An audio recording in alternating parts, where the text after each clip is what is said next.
Rachel, and today I'm bringing you my June wrap-up.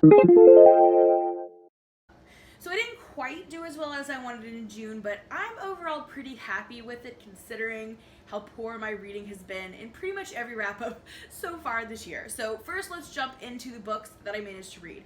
I read 5 books this month, which go me, but 3 of them were pretty short, but still very good. So first, I only ended up reading 1 book for the Golden Girls Readathon. I had a ton of fun during the readathon, but reading just was not so much in the cards for me. I only finished 1 book, and that was I'd Rather Be Reading: The Delights and Dilemmas of the Reading Life by Anne Bogle. This is really just a small, tiny little book that is full of essays that Anne Bogle has written about her joy of reading. Some of them talk about bookshops, some of them talk about being in the library, some of them just resonate with people as readers. It's really pretty cute. Overall, I gave it 3 out of 5 stars. If you are a person who just really identifies as a reader, you might also enjoy this collection. Next up, I read a book for my peer book group, and that is A Good Marriage by Kimberly McCreet. This was our pick for the month of June, and I thought this was pretty okay. I gave it 3 out of 5 stars. This is a murder mystery that takes place at a party, an adult party, if you will. And we have one person who leaves the party and then ends up dead. And we have a person in jail right off of the top. I'm not going to give you too much information though, because I do want you to read it and let it unfold as it will. But we open with someone in jail for the crime, and just like in a lot of Leanne Moriarty's books, we center around a group of adults or parents and how they're all interconnected, and eventually what really has transpired kind of unfolds through a lot of different points of view. So we do get some different points of view in this, as well as some documents being thrown in. So the documents are usually like interviews or things that have some sort of a legal overtone, as again, we do have somebody in jail. We have somebody who is accused of committing this violence against the person who has been found deceased after this party. And we also then have the point of view of the person who has been found deceased. I believe it was in the form of a diary or letters or something, obviously.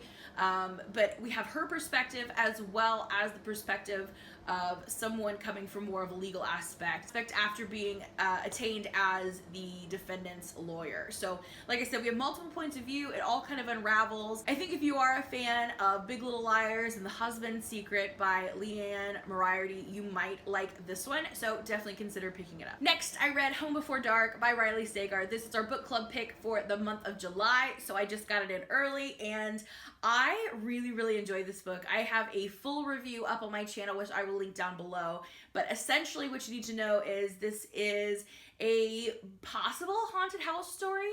We follow 2 parallel timelines here. One is actually excerpts from a book that a man has written from his time living in this supposed haunted house.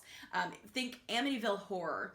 Then the second timeline is that man's daughter 25 years later. She was only 5 years old the night they fled the house, and the dad began writing the story of their haunting. And now 25 years later, she's inherited the house and she's back. So we're following those dual perspectives, and I really enjoyed this one. I gave this one 4 out of 5 stars.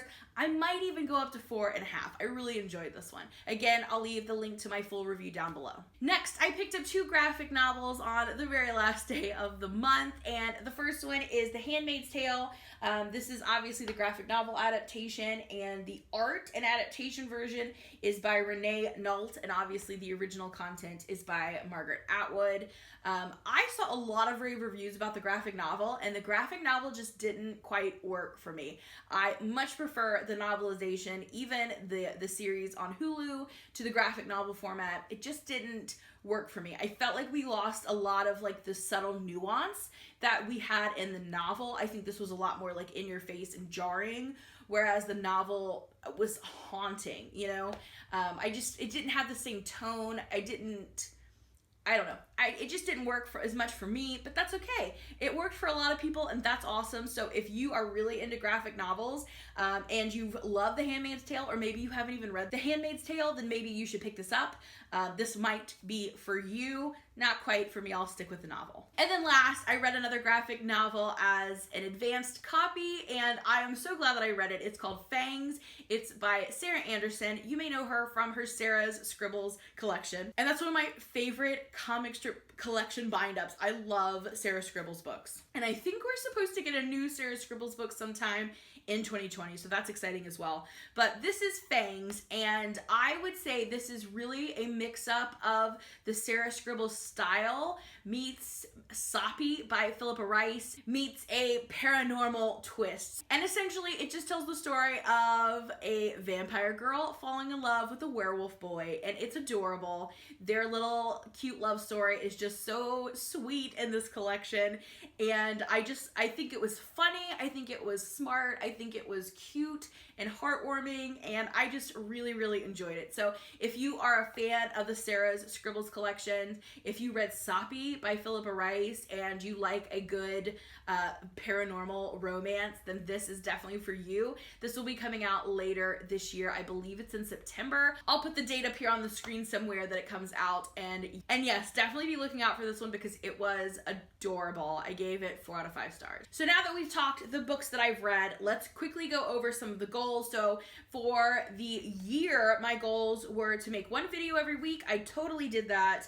I wanted to film in front of my bookcases more, and I definitely filmed in front of my bookcase most of the time. I did switch it up. I did film upstairs in my office to do the Golden Girls wrap up so that I could include the fun little background. And I think my anticipated releases video I filmed upstairs. So not 100%, but still pretty good. My enjoyment of reading, I would say, went up a little bit this month. I really enjoyed Home Before Dark and Fangs. So I would give myself maybe a 60% of enjoyment this month. My read harder, I didn't make any improvements. I'm not that I know of. I haven't really checked because I just don't think I hit any of those challenges. So not so great there. My 100 book goal, I'm making a little bit of progress. I'm super behind though. I've now read 26 books for the year, and that is just not far enough considering that I had a 100 book goal. I am 23 books behind, so yikes. I'm not doing fantastic, but you know, goals, what are you gonna do?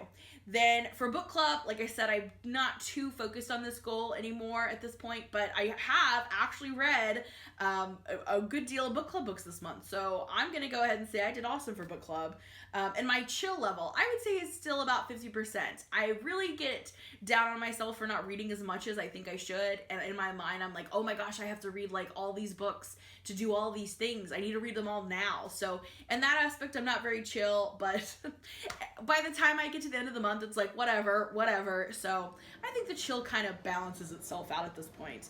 As for specifically for this month, I went back and looked at my specific challenges I set for myself in my May reading plans video. I wanted to read at least 3 books for the Golden Girls Readathon.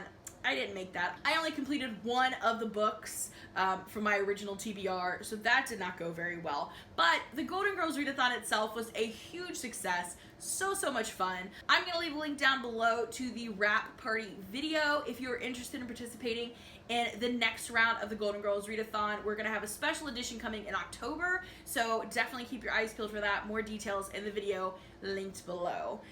Next up was to read at least 2 arcs that I had, and I did that. I read Fangs and I read Home Before Dark, both of which were sent to me as advanced digital copies by the publisher.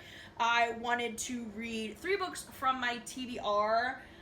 Technically, I only read 1 because this one's from the library. These 2 I had just bought, and yeah, I only read 1 from my TBR, so that goal's not so great. I wanted to read 1 book from the library. Check, I did that. And I wanted to read 1 romance. Well, technically we could count Fangs for that because it was like a paranormal romance comic. So I kind of did, but not really. The goal of that challenge was to get me to read an adult romance, which I just didn't make this month, so not so much. The other thing that I epically failed at was the Buddy Readathon. I had a new friend reach out to me over the internet.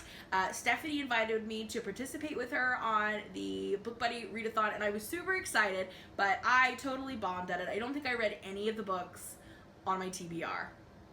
However, I made a new book friend, so I'm going to consider that a win. She is also a school librarian, and she reads pretty much across all genres and age ranges too. So if you like a lot of the books that I read and recommend, then you will definitely enjoy a lot of the books she also reads and recommends. So I will leave a link down to her blog below. But yeah, I didn't do very well for the book buddy-a-thon, but maybe she'll give me another chance in the future and we could try another one together.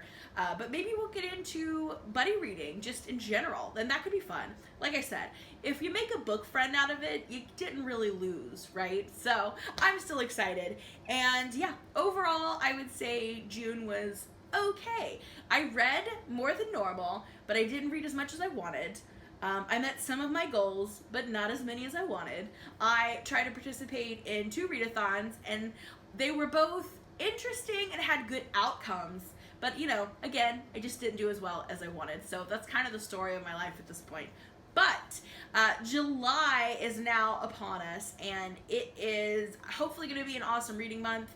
I always go back to school at the beginning of August now, so it's pretty much my last like really big free chunk of time until next summer. So hopefully I get quite a bit of reading done in July, and we'll have an awesome wrap up then. So let me know down below some books that you read this month. Let me know some books that you're excited to read next month.